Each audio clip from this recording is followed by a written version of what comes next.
afternoon, not evening, and welcome to a Saturday afternoon edition of the Hardcam Live.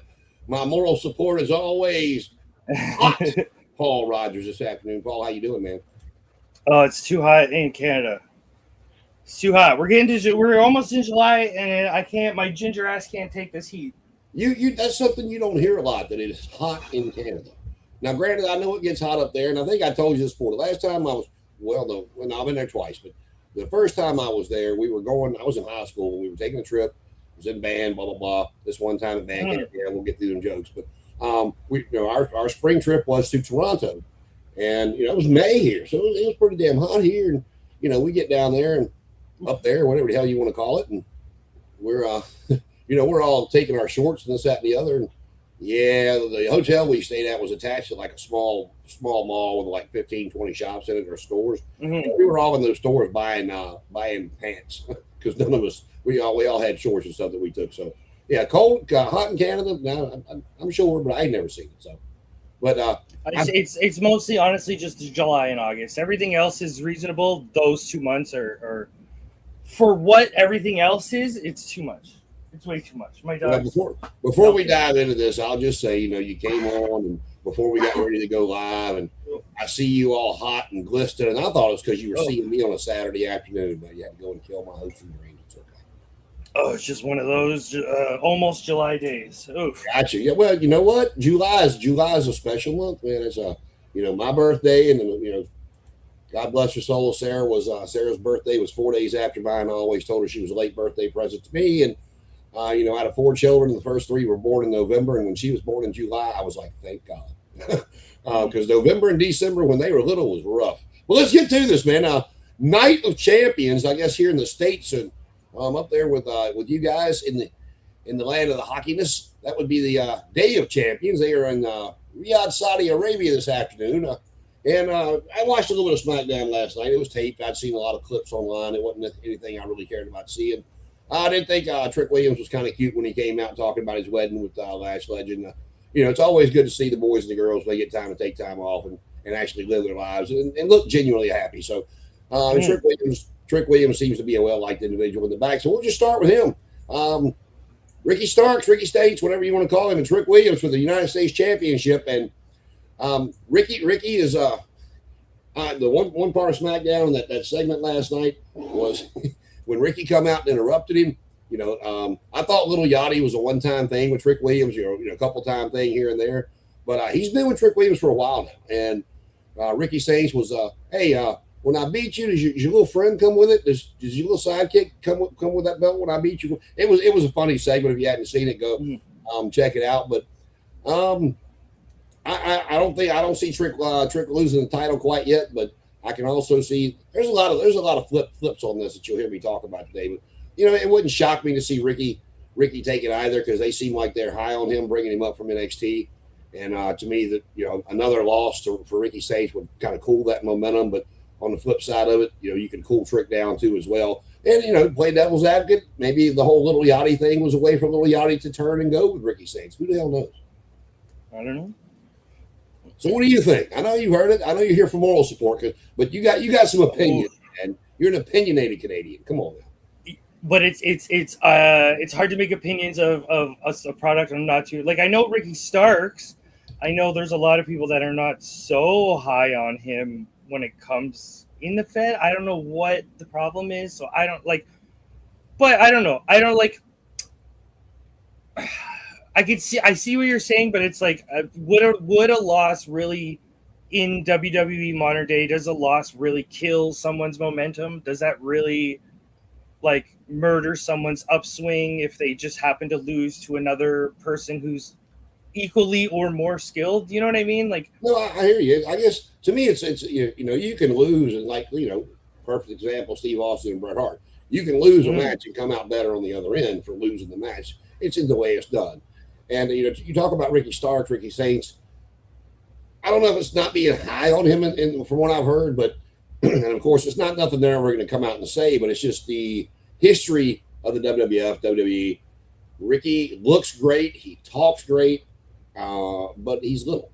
And Trick Williams is he's you look at him like we've talked about Trick before. He's serviceable in the ring. He's highly entertaining, highly charismatic, and he's built like a brick shit house. He's about 6'4", 5'6", whatever he is. He towers over Ricky Starks, which a lot of people do. I mean, Ricky's a small guy, and that goes back to our whole land of the giants thing, and that we've talked about before with the Fed. I mean, so. I don't think it's people lacking confidence in Ricky Starks. It's just it's a size thing to me. What say you? I mean, like, it's an immediate story. Like, I don't have the mindset of like, oh, he's bigger, therefore he wins. It's like, well, how interesting would it be for what I mean? I still have that mind state of like, I totally think a junior heavyweight could beat a heavyweight. That's why we have like open weight divisions in a lot of federations. So why not? Like, I don't understand if Trick Williams were to lose to Ricky Saints, but in a clever or athletically done way where you can go, wow, I was beaten by the better team tonight. You know what I mean? Like, I feel like that would never, I don't know, that shouldn't hurt someone. Well, I agree. It's all in the way it's done. I agree wholeheartedly, 150%. It's all in the way it's done, and I don't know. I mean, like, so whether it's Triple H just having a brain fart and forgetting how to book, which seems to be what a lot of people think, or if it's TKO coming in and telling him what he can and can't do, things have not been done well in quite a while, and so I have no faith in it. If it's done that way, like I said, maybe a little yachty turns because of a little interaction on SmackDown, whatever. I just have no faith that it would be done well. But no, I agree with you. I agree with you wholeheartedly. It's like the old, Muhammad Ali rope-a-dope thing with George Foreman, and then the whole thing, they kind of redid that scene in Rocky when he beat Mr. T in Rocky 3 when he had to come back and win. The little athletic guy, not little, but smaller athletic guy, wears the big guy out, and then he can, especially in wrestling, you only got to get him down for a 3 count. It's not the boxing 10 count. That's it. Whatever, you get them rolled up, you get them out of breath, whatever, 1, 2, 3. It can be quick, come out of nowhere. Again, I agree with you wholeheartedly. Done correctly, no, it does not hurt anybody. But again, we go back to done correctly. The one that I don't really care too much about is the championship. I mean, I guess that's going to be the main event: Cody Rhodes, Gunther, and Sami Zayn. And it's one of those that I can see either a man coming out, Kevin Owens was brought up last night on SmackDown. Cody brought him up in a promo battle back with Sami Zayn. He's, told Sami that he couldn't believe he was best friends with Kevin Owens because at least Kevin would have come out and stabbed him in the front and told him what he was going to do and then done it. And, the other big difference was Kevin had been WWE champion before. So, I mean, he was cutting pretty low on Sami, and this will be Sami's second attempt at getting the title in Saudi Arabia. So that goes back to where, if Sami loses again, this is where it kind of gets repetitive for me. It's like how long can you keep somebody at the top if you keep having them lose over and over and over and over again? All three of them have history, and again, Saudi Arabia, I can see Sami winning, I can see Gunther winning, I can see Cody keeping the title. And to be quite honest with you, I'm kind of getting to your point. I just don't care. I think it'll be a decent match. Gunther's, he's an amazing technical wrestler for terms of today, for which he's the rest of the roster. Cody, QB1, the Golden Boy, whatever you want to call him, and Sami Zayn. It's like he looked. We've talked about the bloodline and how stale it got, or what are they doing with it now, or whatever. But the one person in all that I feel bad for is Sami Zayn, because once the bloodline was over and he was out of that for a while, it's like they just, him and Kevin feuded again. It's like they just keep regurgitating stuff with Sami, and I like Sami Zayn, but I don't know. They've never felt like they had a true direction for him, other than apparently consistency is hard. I don't understand how you can't put someone like that, take someone like that, put him in a faction, and just have the faction like there. You know what I mean? You don't have to have them always being in these big, drawn-out stories or productions. Sometimes you can just say, hey, guess what? Sami's going to be here tonight. He's going to be entertaining, but it's going to be a short little multi-man to open the show. Like, why does it have to be like poof? Sometimes everyone goes, where is Dragon Lee? Where is that might be a bad example because I think he popped up recently, but you know what I mean. There's a lot of names where people go, "Wait, where's this person? Why haven't they been on TV in forever?" Well, I'll tell you, Sami Zayn makes the great underdog story, and I've never thought he did a good job as a heel. I was trying to remember back years ago if Generico was ever a heel, and I don't think he was in Ring of Honor. But Sami Zayn makes a great baby face. He makes a great come up underneath guy. And the story of him always coming that close, kind of like the Tommy Dreamer stuff back in ECW. I was just about to say, is that a main event? I love Sami Zayn. I don't want to shit on him because, like, in the grand scale of things, he is a main event talent. But is that really your main event talent in WWE right now? No, but here's my point to that. I don't the whole heel thing turning. Sammy's been there long enough to where I think if you work it to a point to give him that feel good moment of a world title or a WWE title, that you've already got your story planned to where he doesn't cheat to win somehow, some way. The guy runs into the turnbuckle, explode, whatever.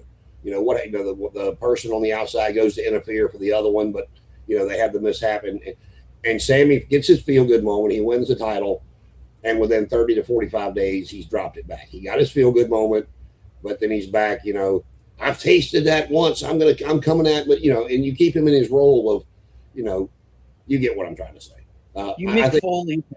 Yeah. Like Mick got his. What was he? He's a 3-time champion, wasn't he? A WWE champion 3 times. Well, I was thinking back to the butts and seats moment. Yeah, where it was like they gave him the belt, and it was like, we got to get it off you because you're obviously not the face of the company.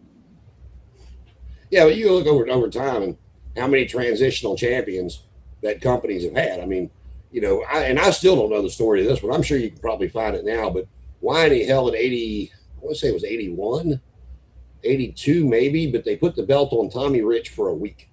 He beat Harley Race for the NWA. I was thinking. One of the old moments that the OGs always talk about is like, why was the Sheik champion? It's like, well, they had to get it off Hogan to put it on Bob Backlund, and they needed someone in the middle. And Sheiky wasn't.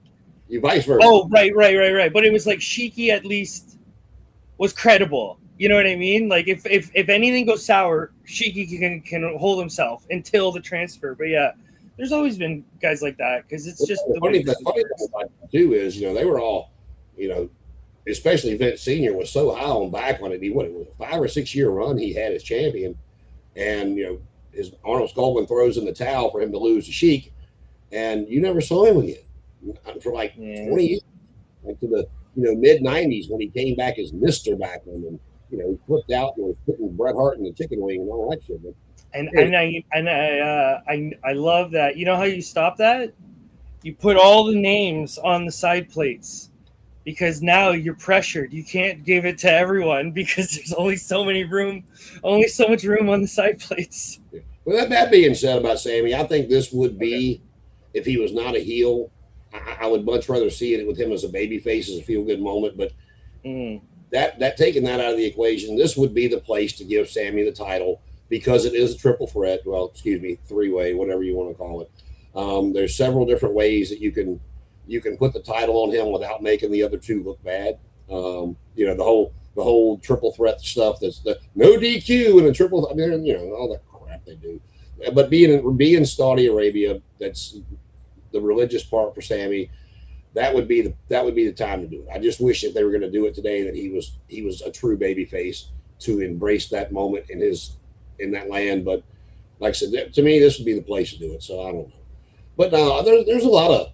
I think I told you. To me, there's a lot of on this one because all right, King of the Ring final, and the winner gets to challenge the champion of their choice, Jey Uso versus Oba Femi, and to just say that out loud, it seems like Oba should walk in the ring and 2 minutes later be walking back. The way they positioned Oba Femi, he squashed Brock Lesnar. Yes, he just lost to Brock Lesnar, but he squashed Brock Lesnar. It took Brock Lesnar 7 F5s, one of them through a table, to beat him the last time. So to just say Oba versus Jey Uso would be like, I can go piss and be back. That match is going to be over. However, I think, in my opinion on this one, I think you're going to see Jey Uso somehow, some way go to challenge Cody, because I know the ultimate end game is Oba versus Roman, but it's too soon. They're not ready for that yet. They want to finish building Oba. And I think what you're going to see is a Brock Lesnar interference to set up their next match, to cause Jey Uso one way or the other to win this match. Now I could be completely wrong. They might let Oba go squash him. You think Brock's showing up to Saudi Arabia, or do you think Paul Heyman's going to do the job because Brock said, "Nah, I'm not going." Oh, who knows? I don't. I'm like I said, in just from the outside looking in, it should be a squash match. Oba walks back. He challenges Roman Monday night for SummerSlam. But again, I know that's their ultimate end game for like maybe WrestleMania for Roman versus Oba, but you can't let Jey Uso beat the guy clean. I mean, not with the plans they have for him. Like I said, and for all intents and purposes, just looking at it, it should be a squash match. Yeah. But Oba, and we know it's not going to be 27-minute tournament final classic, because I don't think either of those guys are capable of doing that. I for some reason, when I see Oba, everyone told me to watch Oba, and when I see Oba, I'm like, is he limited? Is there a reason that, you know what I mean? Like, I kind of look around, I'm like, is there a reason for this?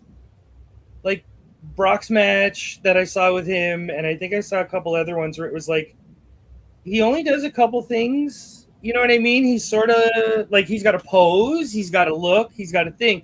But when he gets in the ring, when the bell rings, I kind of go, do they know something sort of missing in ring for him that they still have to, like, you know what I mean? Like, I think he's one of those that could have probably used more time in NXT. I mean, he looks amazing. He's over like crazy. The crowd loves him. But again, how long can you keep somebody in NXT? He had been so dominant in NXT from day one. And, how long can you keep him there without people giving up on them? So I think, I'm sure there's a lot of, he had a lot of stuff. What's he been like? Him and Sol Ruka came in about the same time, training wise, like 3-4 years ago, and start the whole, NIL program. But like I say, he looks like $1 million. He's very affluent in the languages. He talks plain on the mic. He's got that gravelly voice, and the crowd loves him. And I mean, I don't know if it's he can't do much, or it's a protection of him to make somebody where they're not taking him too far. But as big as he is, I mean, does he really need to be doing a whole lot? I mean, like, in my eyes, yeah, like, it would be good. Okay. So this is my mindset of like, this is wrestling. So at the end of the day, the bell has to ring and you have to perform in the ring and tell stories. If you're a limited storyteller, that's fine. But I feel like, can we be honest about that? Like, Oba's not going to do G1 matches. Oba's not going to do, you know what I mean? Like, I feel like when I look at him, I can already see the sort of limitations of stories that they can or will maybe tell. Like, slash. You know what I mean? I feel like it's like, okay, if he's not going to work, then he's going to be like Goldberg, but without the working charm of Goldberg. Because like Goldberg was almost the same as Oba. Let's say it's a rough translation, but Goldberg would take your head off, legit. And for people like me, fans like me, I'd go, oh. So as limited as Goldberg was, there was moments between the ring where I can go, oh. Remember that spear where he literally killed a man? Like, when I watch Oba, I don't see that same in-ring physical charm that I see from other big men like Aaron Wolf or Bad Luck Fale, or even what do you guys call him? WWE Tonga? Hikuleo. Hikuleo had great work as a big man, but it was work as a big man. Well, I tell you what we need to do. Let's start some kind of online petition. I know he can't go full time anymore, but let's pull William Regal out of retirement and put him on a 7-minute match on Raw with Oba, and see how Oba can do with his lordship. Well, we all know how that's going to go, because even when Regal was Regal, he never was like the best wrestler he could be. Only when they're like, here's Finley, he's like, yes, finally. Now, do you not remember that debacle with Goldberg? Honestly, when you said Oba and Regal, I thought of the brass knuckles with the Big Show, because that's what I think of when I think of Regal, is that over the top physical pantomime, that stuff. But go find that when you get bored, just to listen to him talk about it. Bischoff had told Regal to go out there and go 7 minutes with Goldberg when they were. I've heard trying this. To put him over, and Regal just made Goldberg look silly. And then Regal gets to the back, he gets bitched at for it. He's like, what did you want me to do with that? You told me to take him 7 minutes. I did. But anyway. And that's a reality of professional wrestling, unfortunately. But yeah, so I can, because with Jey Uso winning, there's a story to be told with him going against, challenging Cody Rhodes, Gunther, and Sami Zayn, because he beat Gunther at Mania for the world title, made Gunther tap, and then of course the history with him and Sami, him and Cody being former tag champions together, and of course all that stuff with the bloodline before the Usos and broke away from Roman, blah blah blah. So there's stories there for all three of them if Jey Uso wins. There's no real story with three of them if Oba wins. That's going to be straight to Roman. And I don't think they're ready for that, but we'll see. I mean, it's the Fed, as you like to call it, and anything they do really just doesn't surprise me, and not in a good way. We talked about this one, Io Sky and Liv Morgan for the Queen of the Ring, and you were talking about Liv being the Women's World Champion, and I thought about that. The last time that I remember something like this was when Brock was WWE Champion, and he wanted to face Roman again, and Roman told him no, and he went out and entered the Royal Rumble as the WWE Champion, and he was just dominant there for he eliminated like 8-9 people really quick, and then they did the whole like when Maven eliminated the Undertaker. I forgot who eliminated Brock, but it wasn't something major. It was like he got kicked over the ropes or something, and him and Heyman are both standing there. He did like the Undertaker Kane flip back over the rope and like landed on his feet and like in shock. But that's where the whole undisputed title thing came from, because he did wind up wrestling Roman, of course, who was Universal Champion. Roman won, had both titles forever today, blah blah blah blah blah. But this could go either way for me. I mean, you might, do they want to do champion versus champion with Liv and Rhea? Possibly, or do they want to tell the story of Io Sky versus Rhea Ripley, who Io left the Kabuki Warriors and helped Rhea through all her stuff. So either way, there's whatever, but I think you're going to see Io Sky win this match. It might be because one of the Judgment Day members turns on Liv Morgan finally, but somehow, some way, I think you're going to see Io win. Your thoughts on that? Mm-hmm. Oh, that's a tough one. These two are completely in my blind spot, so I don't. I'm just going to say Io wins because I know her history, and I'd rather her get a little bit more love. Well, Io's great in the ring. I'm not big on her character. The whole, she smiles too much for me. You've had a lot happen to you. Can we show a little bit of an Oscar Bean streak, just like this much? And but I will say, I will give kudos to Liv Morgan, because I never saw. I told my wife this last night. I never saw that coming with Liv. And what I mean by that is when they debuted Liv, she was with the Riot Squad with Sarah Logan and Riot, and they by far, you could tell, favored Logan and Riot. And Liv was kind of like over here as she's with them too. And I never saw her getting to this level, whether you like her in-ring skills, whatever. I never saw her being that heat magnet that she's become. And so kudos to her. I mean, for hard work, I'm sure, and maybe a little something in the back, who knows? But no, I see Io going on this one. But if Liv won, I also would not be surprised. So. And then we got Tiffany Stratton versus Jade Cargill for the Women's United States Championship. And I don't care. I don't care about either one of them. I mean, I don't. Tiffany said several times that this is the kind of shit in pro wrestling that makes me mad. Is when I don't care if your ultimate goal was to make it to Hollywood or whatever. But I mean, Tiffany's done come out on several different interviews and said she was just here to try to propel her to that next thing. And if that's what you want to do, that's fine, but don't shit on it while you're there. And but Jade, I was interested to see what WWE would do with Jade, but she's the same performer she was in AEW.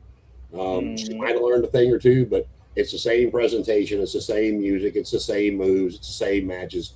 So all she did basically was go for more money and bigger exposure on certain aspects of when they go to places like Saudi Arabia, the WrestleMania. She got a WrestleMania match, but she's the same. In my opinion, she's the same person she was, not person, performer she was in AEW. So again, I just going. I don't care. It's to be fair to Jade Cargill. Why grow? She has all the tools that she needs to succeed in the Fed. So, in her eyes, why would I need to you know what I mean? Like The Miz is a good example of like The Miz got to a certain point in ring work and then he's like, yeah, I'm good. Is he a Masawa? Is he a Okada? Is he a Kobashi? Well, if you look at how many years experience he has, you go, well, maybe. You know what I mean? I think she kind of hit a level where she goes, look, they don't need me to be this. They don't need me to be telling these type of stories. They need me to pose. They need me to be there. They need me. You know what I mean? So it's like the skills she has are applicable for the company she's in. Why elaborate in any other direction if you don't need to? I don't know. Maybe it's just the way I'm built, and I'm not in her position by any stretch. But if I was in her position, in the back of my head, I would want to be training my ass off and learning every day. So if I got put in the ring with, I mean, but she's also like Tiffany Stratton, where she said that wrestling isn't like the boyhood dream. You know what I mean? Like, for lack of a better expression. I But hear you. we have two people that are on equal standings in what they're doing, and to me, I'm like, well, if they were in Ring of Honor in 2005, I'd go something's wrong. But they're in WWE in 2026, right? We're like, this is where they should be. This is what they should be doing. This is where they, you know what I mean? To me, I don't see the problem because that's the company that applies that best. You know what I mean? Yeah, I hear you, but this is where I'll play devil's advocate with that. When she left AEW, now granted they've added a lot of women performers, a lot of good women performers since Jade left. Mm-hmm. There were not a lot of good women performers when Jade was still there. Chris was there. I'm not even sure. I think Tony was there, but I don't think she had started the ascension that she's been on since. But I would want to be. I would leave that instead of making it look like a unilateral move, and I'm just resting on my laurels and what I had. I would want to, hey, watch what I can do. I'm going to go over here and have one of these Charlotte Rhea matches that everybody talks about for the women. That's what not every night. You don't have to go do it every night, but just to go show that I could also do it. Hey, you said I was this. Look at what I can do. But that doesn't seem to be their mindset. So, all right, we got 5 minutes of showtime, so let's get to the last one. I think this will by far be the match of the night. Braun Breaker, Little Steiner versus Seth Rollins. And just once on Netflix, because we're not on regular cable, just one time, and I'll be happy and I'll quit bitching about it. Somebody announce this man as Seth motherfucking Rollins. Just one time. It'll never happen. You let Cody drop the F-bomb once, so just let it be him. I don't care. Kind of like Max using the F-bomb a couple of times on different. Okay, so here's a technical distinction. What is in like a production standpoint, or like let's take a step back from professional wrestling? What is the difference between Raw and a PLE in Netflix's eyes? Is there you know what I mean? Like, is one a TV show and one's not a TV show because of reason? Like, I'm curious because they're all a television. Because that's how. Okay, so if they're all television, like TV, if it's all television shows, they all have to apply by television standards, and I don't think they're allowed any, or you have to pay a fine or something. But if you're a movie or an event, like a concert, like in a live, like if Netflix distinguishes them as a separate live event instead of the television show, I know this is tedious, but hopefully you know where I'm going. Then they can say them on the PLEs because WWE is trying to get that action figure kid money, right? Like, you're not gonna get that by saying Seth motherfucking Rollins. Like, and I hear you, but on the flip side of the language, on Netflix with the live comedy specials like the roast of Tom Brady, the live comedy specials you see that they're dropping them left and right. If you watch the ESPN app when they're doing interviews, I mean they're cursing through the interviews, not like a wrestling promo cursing, but just in like normal conversation like you and I are. So it's there. Like I said, I think it would be hysterical. That's why I hear what you're saying. I just want to hear it one time. But anyway, this will be the match of the night to me. I mean, these guys, they've been going at it on and off for, almost a year now with their storyline with the Vision and Rollins getting hurt, coming back, blah blah blah blah blah. I don't know which one of them wins. If Breaker wins, and where's Rollins go from there? If Rollins wins, what's the Vision? Because they just took the tag titles off of the Vision on Monday with the Street Profits winning them. But like I said, I think the fans will be the winner on this one because this will be the match that this will be the one you're into because it's in a cage versus the rest of them, which I don't really see anything of anybody getting anything. I think the biggest pops will be if Brock Lesnar interferes with Jay and Oba, and if Sami Zayn wins the title. I think you're going to hear the place blow off on the roof blow off that place. But as far as just in-ring work and work rate, this is the match you want to watch, in my opinion. I mean, Seth Rollins is in it, and I trust Seth Rollins because I've seen his Ring of Honor work and all that kind of stuff. So I don't get the hype on Braun. So part of my brain is like, have Braun lose and then dump him, get him out of the company, give up on him, send him back to NXT, something. I don't know. I don't see what you guys see when I see Braun Breaker. I know that's a common thread, but when everyone goes, hey, look at this clip of his spear, I go, ugh. Like, he's wild he's got some that come off real well, then other ones kind of not. So I hear you. Like, how is he your main event if his main move he hits on a 50-50, good or bad? Like, to me, it's like, no.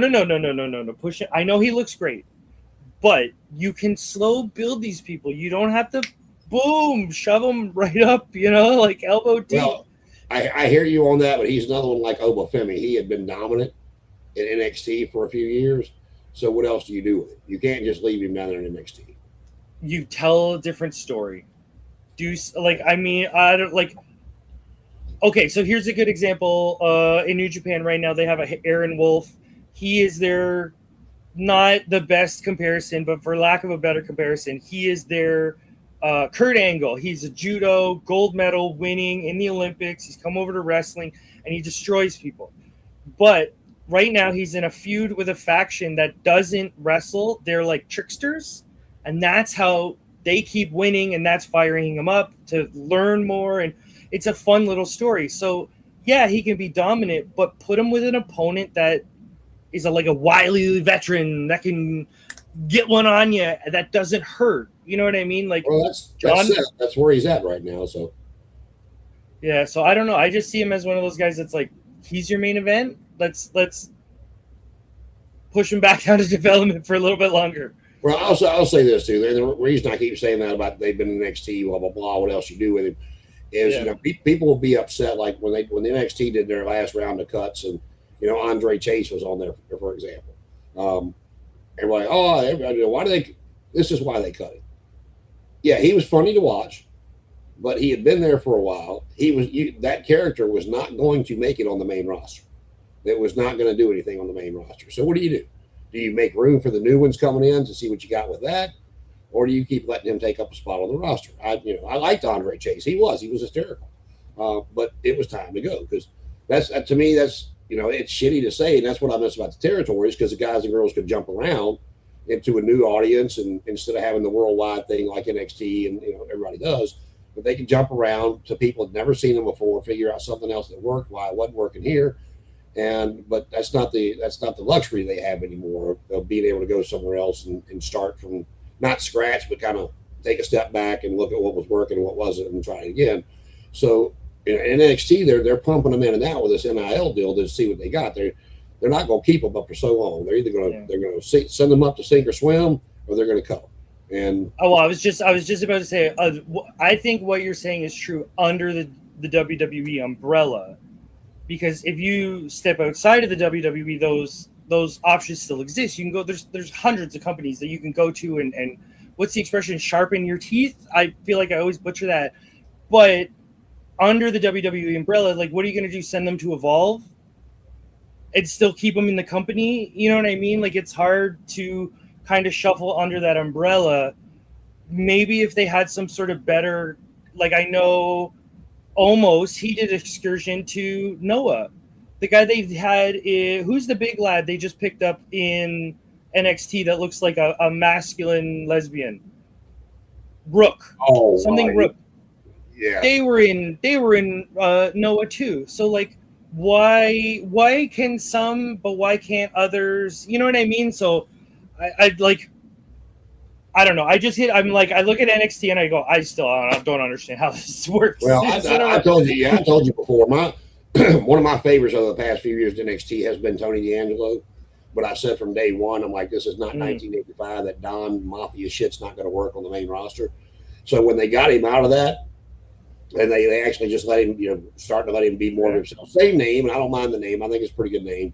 But, got him away from the Mafia. You don't hear him making little Mafia catchphrases and stuff like that. The guy's, he was a collegiate wrestler, amateur wrestler. The guy's great in the ring. He cuts a good promo. So, once they get him done with this run, I'll be interested to see what they can do with him on the main roster as well. But, again, that's your 6 matches.